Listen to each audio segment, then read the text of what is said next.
खुलुमबाय आंनि सना फिसाजो। खुलुमबाय आंनि सना आफा। नोंनि मा खबर? आंनि खबरा मोजां। नोंनि मुङा मा? खुलुमबाय आंनि मुङा थरायना नन्दिता खुसि बसुमतारी। नोंनि बैसोआ बेसेबां? आंनि बैसोआ 7 बोसोर जाबाय।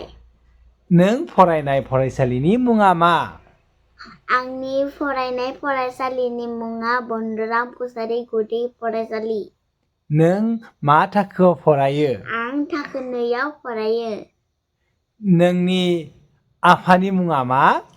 आंनि आफानि मुङा मुस्रि जोंदाव बसुमतारी। नोंनि आइनि मुङा मा? आंनि आइनि मुङा मुस्रिमा सुस्मिता बाग्लारी। नोंनि आगैनि मुङा मा? आंनि आगैनि मुङा थरायना नन्दिनी खुसि बसुमतारी। नोंनि आबौनि मुङा? आंनि आबौनि मुङा मुस्रि गबिन्द बसुमतारी।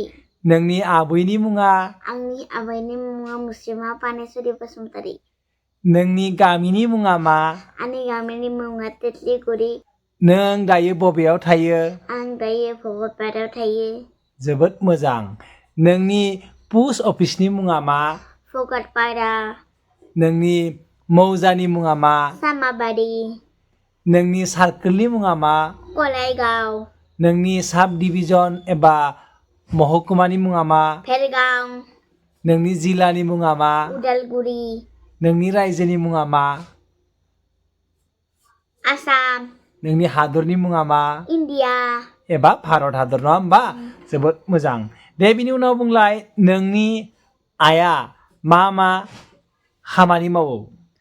ओंखाम सङो, माइसाखौ दसे दसे बामो, बिनि उनाव आफाखौ जोथोन लायो, बिनि उनाव आंखौ दसे दसे माब्लिबा फोरोङो, बिनि उनाव ओंखाम सङो, बिनि उनाव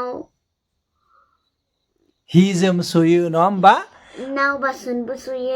जोबोद मोजां, जोबोद आरो मोजां। इसिं लिरो बायदि बायदि न'खरनि हाबा हुखाफोरखौ मावो आरो, नङा होमबा? आं खिथानो हाजोबा। दे बिनि उनाव बुंलाय, नोंनि आफाया मा मा हाबा मावो?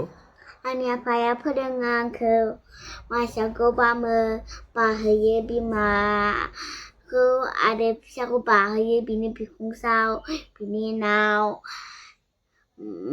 उनाव आंखौ स्कुलाव लाङो, बायदि खामानि दं, बिनि मा खामानि दं आं बुंजोबनो हाया।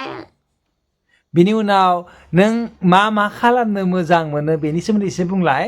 गेलेनो, फरायनो, मबाइल नायनो, स्कुलाव थांनो, जिरायनो, बिनि उनाव मुरुनो, बायदि।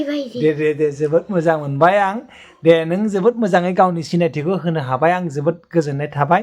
बेबादिनो नों दावगालांनो हाथों आसा खालामो। नोंनि लोगोफ्राबो नोंनि बे भिडिअखौ नायनानै एसेब्लाबो थुलुंगाखांनाय मोनो, मोजां बाथ्राफोरखौ बुंनो, मोजां बाथ्राफोरखौ सोलोंनो, नङा होमबा?